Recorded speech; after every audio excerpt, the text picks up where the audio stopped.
exposición. Para que le damos un fuerte aplauso.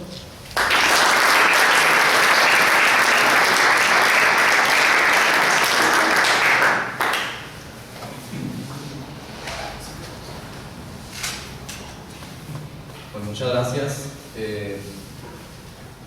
Bueno, ya Monseñor nos expuso y nos recordó el contexto, ¿verdad?, histórico de Santo Tomás. Pues yo voy a hablar del tomismo de Mauricio de Houcholt, identificado como pues, un tomismo que quiere ser dialógico y significativo con la posmodernidad. Nosotros tenemos, sobre todo por ejemplo en esta magnífica colección Herder, el tomismo de finales del siglo XIX, mitad del XX, que nos presenta pues a ese Santo Tomás en ese contexto.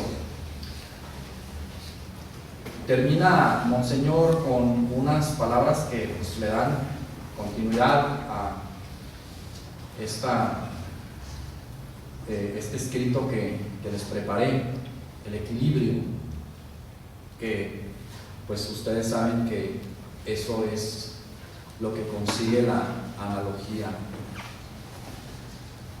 Para muchos resulta difícil comprender el lugar que ocupa Santo Tomás de Aquino en la historia y el quehacer de la filosofía, sobre todo cuando se ignoran las fuentes del doctor Angélico o porque, peor aún, se hacen interpretaciones descontextualizadas del autor. Ya se ha hecho común que haya quien tome con extrañeza o incluso con sospecha a los que intentan manejar el lenguaje o la doctrina o la metodología de Tomás de Aquino. En lo sucesivo me referiré más al espíritu y a la metodología tomista, que si una vez fueron las que dieron por fruto una enseñanza, ahora, en la persona de Mauricio de Houcholt, lo que sucede es que está emergiendo una filosofía hermenéutica, gracias a ese espíritu o actitud y a una metodología que denominamos analógica. Nos asiste un mundo complejo, tal vez más que el de la Aeterni Patris, cuando León XIII nos refería a la sabiduría de Santo Tomás para el cuidado de la fe y la comprensión auténtica de ella en medio del caos ideológico de ese tiempo. Hay mucho todavía que escuchar y trabajar desde esa herencia y legado tomista que como pensadores en orden al diálogo fructífero tenemos. Supongo que nos asiste, decía, un mundo tal vez más complejo que el de finales del siglo XIX, porque ya venía con gran fuerza ese afán de novedad que hoy se ha dogmatizado en no pocos, al punto de ni siquiera dejarle algún crédito al mismo lenguaje. No obstante, el viraje que éste tuvo, en ese tiempo tan neonominalista y neopositivista como lo fue el del apogeo de la filosofía analítica. Este tiempo denominado como posmodernidad, que es sincrético y a la vez de un nihilismo pasivo, es en el que Mauricio de Houcholt trata de hacer dialógica la filosofía de Tomás de Aquino. Se supone que la posmodernidad es una crisis cultural. De Houcholt dice que la posmodernidad es evasiva y múltiple y que se resiste a ser plenamente caracterizada y clasificada. A veces da la impresión de que no se sabe bien a bien qué es. Se caracteriza por su oposición a los principales dogmas de la modernidad, el racionalismo y la ilustración. Y para el caso que nos ocupa, se trata de dogmas en los que se ha querido hacer partícipe injustamente la enseñanza de la Quinate. La hermenéutica es el modo de hacer filosofía en este tiempo posmoderno. Mauricio de Houcholt, ante este reto, nos presenta a un Santo Tomás hermeneuta y al que hay que atender con un tratamiento hermenéutico. Y este es el punto en el que quiero redundar, ya que la profunda comprensión que de la Quinate tiene de Houcholt hace que la actitud y actitud de la enseñanza de Santo Tomás tenga movilidad, precisamente por proponerse en clave de filosofía hermenéutica. Es que con la propuesta hermenéutica de Beuchot lo que se intenta es dejar seguir hablando a Santo Tomás en la mesa de la filosofía posmoderna. La hermenéutica es el arte y la ciencia o la disciplina de la interpretación de textos. Se trata de una disciplina relativamente nueva para la filosofía en el sentido de que se le tome a ella como su metodología para alcanzar la comprensión y ya no tanto la explicación. Un referente obligado de la hermenéutica, como es Gadamer, en términos de comprensión nos viene entregando la hermenéutica al tratar del círculo hermenéutico cuando dice: la tarea, básicamente de la hermenéutica, es ampliar en círculos concéntricos la unidad del sentido comprendido. La confluencia de todos los detalles en el todo es el criterio para la rectitud de la comprensión. La falta de tal confluencia significa el fracaso de la comprensión. Ahora bien, la hermenéutica de Beuchot es tomista por el uso que hace de la analogía, precisamente en su versión tomista, ya que, dicho sea de paso, la analogía tiene diversos modos y no se restringe al uso tomista, porque de por sí ella misma, la analogía, es analógica. Y no ha sido poca cosa y nada fácil enfatizar que se requiere una mentalidad analógica para comprender la enseñanza de Santo Tomás y hacerla dialógica en este tiempo posmoderno. La analogía es clave de bóveda en todo el pensamiento y sistema tomista. A este respecto señala nuestro filósofo mexicano que el orden del sistema tomista es un orden analógico, requiere de la analogía como instrumento cognoscitivo, es la marca de su racionalidad. La analogía en la hermenéutica ideada por Beuchot y que ahora sigue forjándose desde todo un movimiento intelectual, busca evitar ese extremo univocista por el que una sola interpretación tenga que ser válida, y también busca evitar que todas las interpretaciones tengan que ser válidas. Es que cualquiera de esos dos extremos impide el ejercicio hermenéutico. Para la hermenéutica beuchotiana se acude a la analogía de atribución y a la analogía de proporción.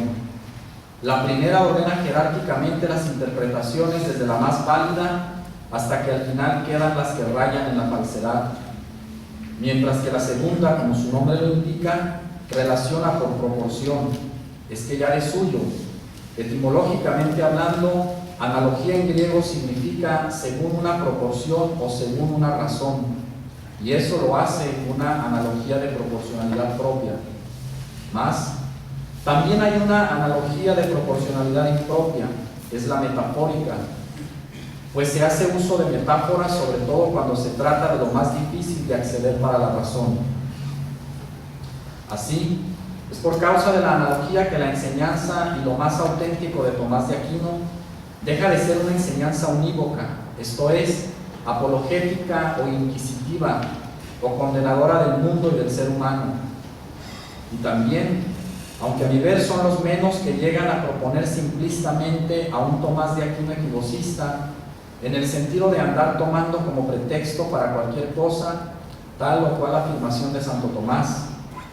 Afirmaciones tales que hoy día y desde hace ya mucho tiempo son irrelevantes, como por ejemplo que Santo Tomás admite el aborto, porque ahí ser hasta que los 3 meses, algo así, ¿no?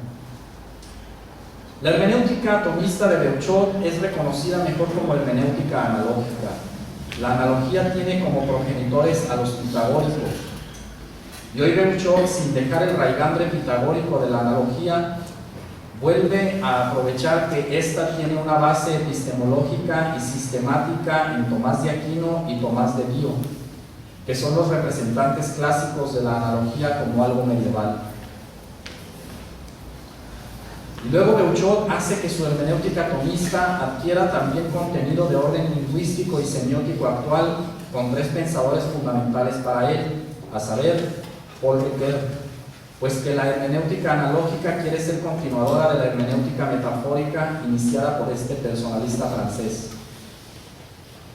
Charles Sanders Peirce, padre del pragmatismo norteamericano, porque lo más analógico que hay es el icono peirceano. Y Roman Jakobson, lingüista y filólogo, de manera que la analogía se asegure en la interdependencia entre metáfora y metonimia, que son los dos polos hacia los que tiende el discurso humano. La hermenéutica analógica es teoría y método de la interpretación que busca hacer diálogo, sobre todo con dos tradiciones de pensamiento que actualmente han estado en pugna y tienen atorado el diálogo filosófico, a saber, las filosofías positivistas o de la referencia y las filosofías existencialistas o del sentido. Beuchot se ha sabido poner el traje de estas dos caras de la filosofía occidental. Así como en su momento Tomás de Aquino supo caminar entre la lógica y el sentido, pues nunca se dio lo uno sin lo otro. La hermenéutica filosófica ha surgido como reaccionaria absoluta de toda tradición epistemológica y cientificista, en definitiva metafísica, y más todavía a la hermenéutica, siguiendo a Gianni Vattimo, se le ha impuesto una vocación nihilista. Asegura Vattimo que la hermenéutica está constituida nihilistamente. Se insiste en que la hermenéutica acabe con toda metafísica posible, porque ya es común escuchar en filosofía que decir metafísica es hablar de metarrelatos y sistemas de manipulación que no se refieren ni al ser y ni a la realidad. Algunos términos de Vattimo a este respecto, como fiel seguidor de Nietzsche y de Heidegger, son los siguientes. La hermenéutica es la filosofía de ese mundo en el que el ser se da como debilitamiento y disolución. Hay un sentido reductivo de la tesis. No hay hechos, sino solo interpretaciones, la máxima de Nietzsche. Y tal sentido reductivo de pérdida de la realidad también resulta esencial para la hermenéutica. Recuérdese que la modernidad en su modo racionalista hizo que la epistemología detentara el lugar de la metafísica. Con esta usurpación se olvidó de la metafísica, que no tiene nada que ver con la ecología de la modernidad. Quedó marginada esa metafísica, dice Beuchot, que es la del sentido más primigenio, el peripatético, y no tanto el que le dio Andrónico, inventor casual del término, sino el que le dio Aristóteles mismo, a saber, el de sabiduría del ente en cuanto ente y de lo que lo acompaña como tal, propiedades, causas y principios, que es el adoptado y continuado por Tomás de Aquino. Ha sido un trabajo arduo de los mejores tomistas el luchar porque a la filosofía del Aquinate no se le ponga dentro de escuadras que no le corresponden. Ha sido una lucha fuerte desde que se las tuvieron que ver, sobre todo con el borrón y cuenta nueva que la filosofía tuvo desde Descartes. Es que se ha leído en clave cartesiana, o nominalista, o kantiana, o suareciana a la filosofía de Santo Tomás. Por esto es que para comprender a Santo Tomás hoy día se requiere no de leerlo, sino de interpretarlo en clave analógica, porque ella ha fungido como potenciadora de su pensamiento y de su enseñanza. Lo anterior nos conducirá primero a saber mirar al contexto del doctor Angélico y luego a dar el paso a la actualización del texto de Tomás de Aquino, ya que estas dos actividades, contextualizar y actualizar, son fundamentales de una hermenéutica que nos permita seguir aprovechando a Santo Tomás de Aquino y ponerlo en diálogo con la filosofía posmoderna y multicultural. Encontramos no una simple apologética en los mejores tomistas, es que de por sí en hermenéutica lo apologético o no es prioridad o de plano repugna. Más aún, vemos en los discípulos de Santo Tomás que han sabido salvaguardar el texto del Aquinate de contextos que no le corresponden, sino sobre todo que Santo Tomás y sus clásicos exponentes ya advierten los excesos de la modernidad que siguen hoy denunciando los posmodernos, en seguimiento de Heidegger y de Nietzsche, que ironiza en torno al decaimiento del idealismo alemán. Así, De la consideración de los mejores tomistas que ven venir un racionalismo que incurrirá en ideología, pues tenemos la presencia de un Tomás de Aquino que nos ayuda en gran medida a no caer en los laberintos del racionalismo. La ciencia positiva hace, en términos de Beuchot, una hermenéutica unívoca, pues ella ofrece una cosmovisión, lo cual implica para Beuchot que ésta haga una labor hermenéutica, porque con su lenguaje e instrumental interpreta al mundo al explicarlo, y hay que cuidar que la ciencia no deje de avanzar, pero que sea atenta a los límites y denuncias que le haga la filosofía de croquel existencial que privilegia el sentido. De igual manera, es importante, lícito y urgente que busquemos el sentido, la comprensión, que según se dijo, es lo propio de la hermenéutica, pero que no se renuncie a la explicación, esa mínima que dé un cierto orden y para lo cual es importante y necesaria la lógica, la clásica de Aristóteles que fue también potenciada por Santo Tomás y los medievales, y que luego tuvo una evolución muy propia en la modernidad para hacer crecer la labor científica, pues con la lógica se trata de darle un justo lugar a la referencia y así evitar un relativismo que llega absurdamente a satanizar a la ciencia y que termina presumiendo el sentido que tanto busca pero que siempre adolece. Una hermenéutica sin contexto, sin un mínimo y suficiente orden lógico en términos de Beuchot, es una hermenéutica equivocista, que es la más acostumbrada hoy por el relativismo posmoderno. La hermenéutica analógica busca no solo evitar caer en los extremos en los que al ser humano le gusta columpiarse, sino que aspira a más.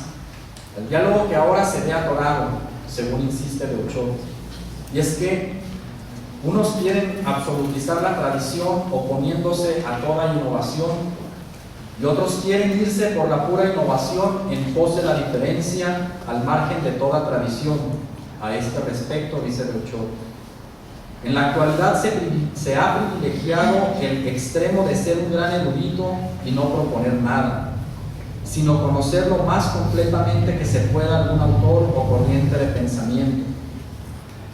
O el otro extremo de no profundizar ni estudiar eso, sino aventurarse a crear, a proponer, a descubrir, con el consiguiente chasco de descubrir hilos negros y mediterráneos, que ya habían sido descubiertos con mayor comprensibilidad y profundidad. Pues bien, en su tratado de hermenéutica analógica, que es la obra fundamental de Beuchot, y siguiendo a Gadamer y a MacIntyre, desde el principio supone la importancia de conciliar tradición e innovación en los términos siguientes. Cito: en la interpretación hay una relación entre lo antiguo y lo nuevo, dice Beuchot, entre tradición e innovación. Innovación no es solo romper con una tradición, sino tratar de aportar algo a la tradición misma. Aplicar acertada y adecuadamente el mensaje que contiene el texto en cuestión al momento actual, esto es, interpretar desde la vida del intérprete. Incluso así, al aumentar el caudal de la propia tradición, se ayudará a que llegue el momento en que, por no poder ya dar cuenta de los datos, se rompa esa tradición y surja una nueva, o por lo menos se amplíe la anterior. Cierro la cita. Esta conciliación es patente ya en el mismo Aquinate, por poca comprensión de la analogía implicada en sus obras y sobre todo en el cuerpo de la Suma Teológica. Hay quienes nos presentan una imagen univocista de Santo Tomás y llegan a decir que con él todo está dicho. Otros, en el extremo equivocista, simplistamente llegan a decir que Tomás de Aquino repite lo que dijo Aristóteles y no hay novedad alguna. Incluso ni se fijan en que Santo Tomás no siempre apoya sus conclusiones en Aristóteles, aunque sí, el Estagirita es su referencia principal. Un tema paradigmático y que aquí nos sirve de ejemplo, que nos pone inmediatamente ante la evidencia de la analogía que usa Santo Tomás, es el de la libertad. Parece que el doctor Angélico no dice nada nuevo al volver a ella en los siguientes términos, diciendo que en la elección coinciden en parte la facultad cognoscitiva y en parte la facultad apetitiva. pues es que en este esfuerzo el Aquinate retoma a Aristóteles cerrando lo que al parecer de muchos son puntos ciegos al respecto del lugar de la voluntad en la elección libre. Más, también está de fondo en esa solución de Santo Tomás, Boecio, San Bernardo, San Agustín, San Anselmo, Hugo de San Víctor, Pedro Lombardo, Juan Damasceno y con seguridad otros.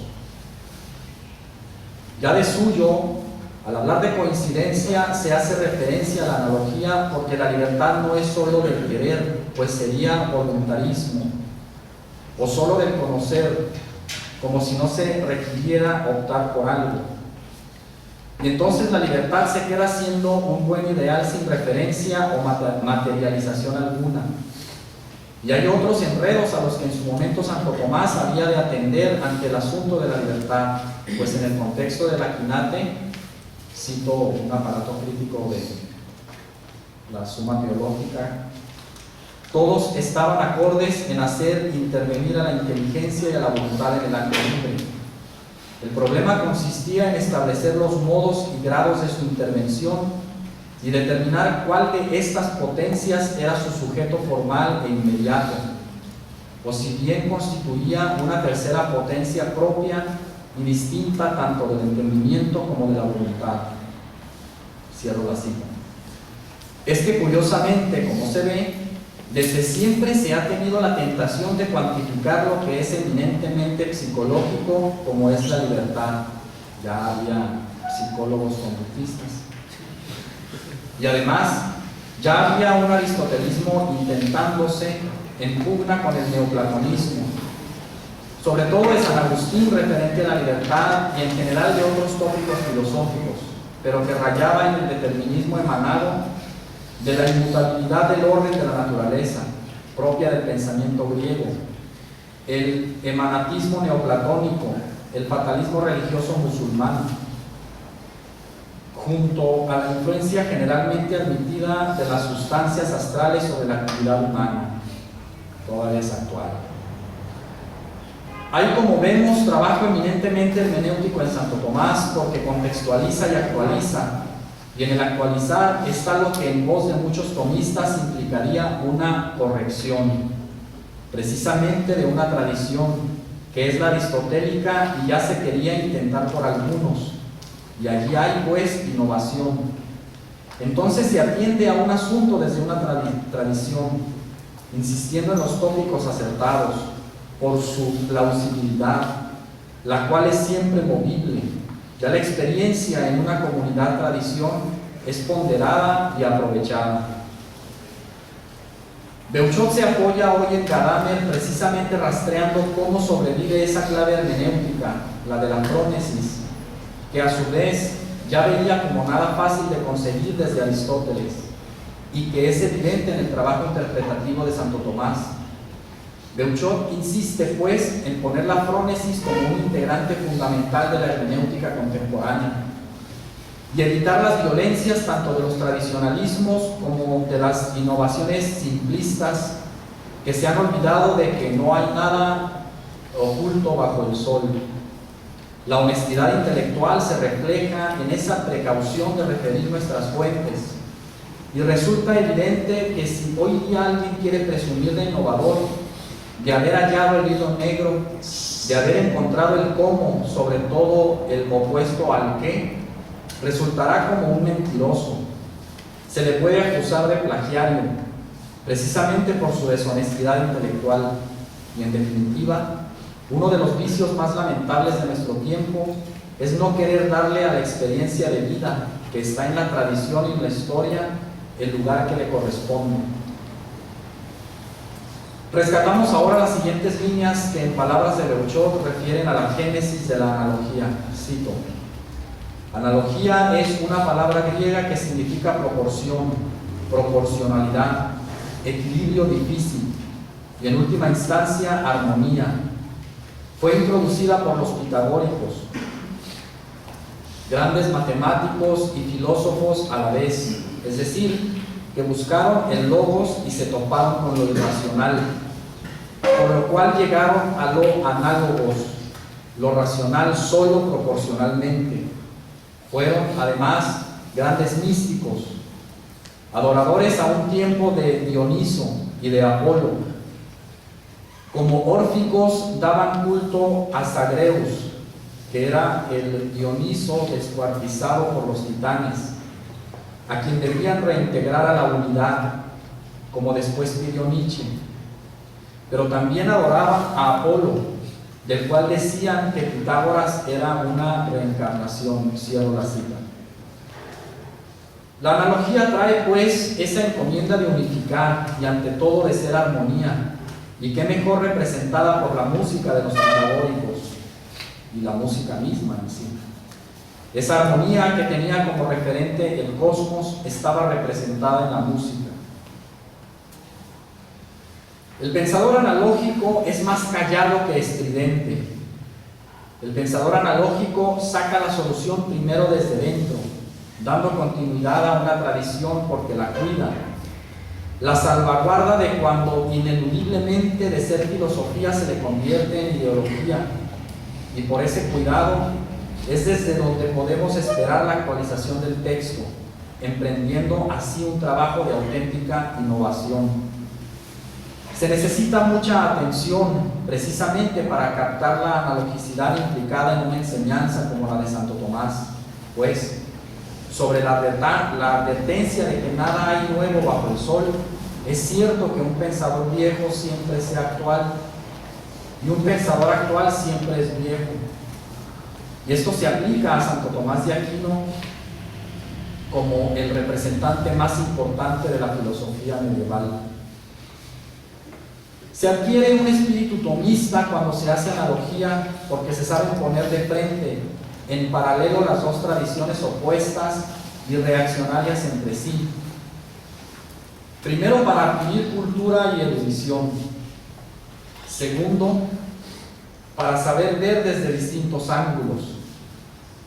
Tercero, con el fin de no hacer dialécticas de tipo hegeliano, de exclusión, sino dialógica, desde el espíritu socrático y platónico buscando la inclusión, o consiguiendo una analéctica, término que usa Dussel para darle contenido epistemológico a su filosofía de la liberación.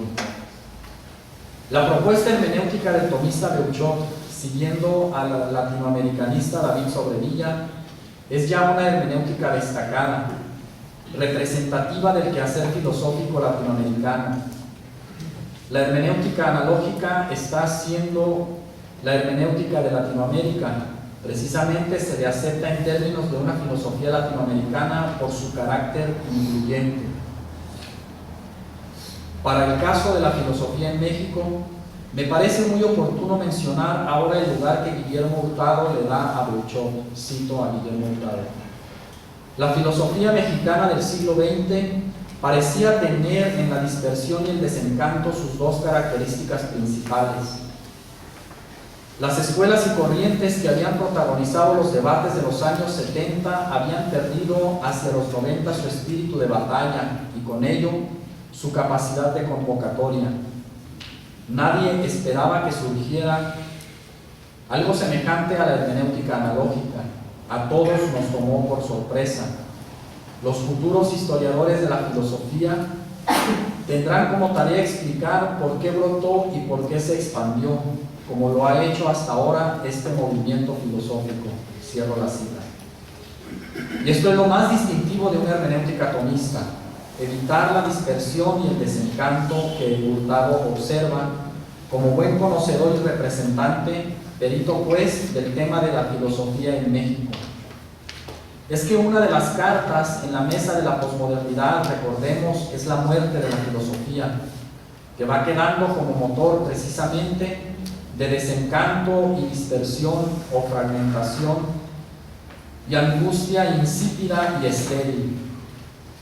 Ya de suyo, si la analogía es referente de Santo Tomás, nos obliga a recordar que hay un compromiso filosófico en el tomista actual, pues que hoy día la analogía, precisamente por su forma tomista, tiene un carácter personalista y comunitario por obra de Beuchot, dado que el personalismo encuentra en Santo Tomás, a través de Malthine, Elementos fundamentales de compromiso con el prójimo para su movimiento de reacción denominado personalismo comunitario. Afuera, como intelectuales católicos, es común que se nos identifique como tomistas, y ante ello hay varios detalles por atender, pues siendo católicos, no se nos obliga a ser tomistas de manera unívoca, idolatrando a Santo Tomás, o equivocistas odiándolo, pero sí a ser conocedores de Santo Tomás por obvias razones, y a tener en cuenta que ese conocimiento implica, siguiendo a Beuchot, estos 5 criterios que expongo textualmente. Que el tomista en la actualidad tiene una responsabilidad muy grave ante la sociedad y la Iglesia. Tiene el compromiso de adquirir una preparación más fuerte y de una participación más profunda en el ámbito de lo social a través de las ideas. Ir a la problemática de la sociedad para obtener fuentes de reflexión y volver a la sociedad para hacer que esas ideas regresen a ella, de modo que la beneficien y la cambien. El tomista actual, número 2, ha de tener información de los principales movimientos de pensamiento de la época para poder dialogar con ellos. Puede decirse que hay un lenguaje en cada corriente, el cual es necesario poseer mínimamente para hacerlo. Y un lenguaje no solo como palabra, sino como estructura o estilo. Así, Edith Stein hizo comprensible el tomismo para los fenomenólogos. Cornelio Fabro lo hizo para los existencialistas. Peter Gish para los analíticos. Maurice Kortz para los estructuralistas, etc. Son tomistas que han hecho comprensible y aceptable el tomismo. Lo han revitalizado con elementos y adquisiciones de otros sistemas e incluso ha hecho aportaciones a otros sistemas desde el tomismo. Aunque, número 3, aunque no parezca así a simple vista, a primera vista, el mundo actual espera de nosotros que le demos el tomismo mediante el diálogo. Es nuestro legado. Los filósofos actuales no esperan tanto que les hablemos de Frege o de Nietzsche, ni de Quine o de Derrida, sino de Santo Tomás, pues a ellos los conocen mejor que nosotros, pero a él no. Y a veces nosotros nos avergonzamos de Santo Tomás y del tomismo. No nos quieren a la moda, nos quieren con un conocimiento de lo nuevo muy profundo, para que seamos capaces del diálogo, pero no nos van a buscar para preguntarnos sobre eso, sino sobre lo otro, lo nuestro. Y eso nuestro, que es el tomismo, hay que saber contrastarlo con esas nuevas corrientes. Por ello hay que conocerlas muy bien. Más, sobre todo, tenemos que ser capaces de criticarnos a nosotros mismos y hacer examen de conciencia intelectual al trasluz de nuevos descubrimientos y nuevas teorías. No se puede hablar de Santo Tomás pontificando, con un tono que se oye muchísimo en nuestros centros de estudio. No siempre podemos enseñar a Santo Tomás desde arriba, deductivamente, sino al revés. Las más de las veces hay que reconstruir en los oyentes las inducciones que hizo el Aquinate para llegar a lo que llegó. Hasta pedagógicamente así se debe enseñar cualquier autor o doctrina. 4. Es muy saludable pensar que no se me va a aceptar lo que diga por ser de Santo Tomás, sino que tengo que empezar de cero, incluso con las cosas en contra, pues en las universidades laicas hay siempre prevención y prejuicio. Pero así se tendrá que ir persuadiendo de los principios, demostrando los elementos que se usan, y así se irá construyendo de manera más penosa, pero más firme que el edificio del sistema tomista. Ante oyentes que pondrán objeciones, incluso resistencias ocultas, pero que aceptarán al menos partes de él por plena convicción, ya que no tienen que estudiarlo por obligación. Muchos llegan a interesarse en esos contenidos y piden ser acompañados en ello. Punto 5. El que se convence de ello así, lo hará según el modo humano natural que hay para eso. por la manducción racional y metodológica que va afrontando difíciles preguntas sin zanjarlas por autoridad o por evasivas timoratas. A los filósofos actuales les gusta que estemos convencidos de algo, que haya algo, una doctrina que defendamos, pero también y en igual medida que seamos autocríticos, severos conocedores de las dificultades que anidan en el tomismo, ya sea por motivos de la época en que se construyó o por razones intrínsecas al propio sistema, lagunas, cosas poco desarrolladas, respuestas ad hoc y que no convencen, etc. Pues Santo Tomás no pudo hacerlo todo y nos toca a nosotros, los tomistas actuales, desarrollar sus líneas en el sentido de las exigencias de la filosofía contemporánea o más propiamente de las necesidades del hombre actual. Finalmente, se trata pues del manejo natural y dialógico, analógico diríamos hoy, como para que la hermenéutica desconstruya y reconstruya. Es un tomismo que interpreta para transformar y por eso ha de tener la impronta de estar con la gente, siendo nosotros referentes de cultura y apertura a los demás. Gracias.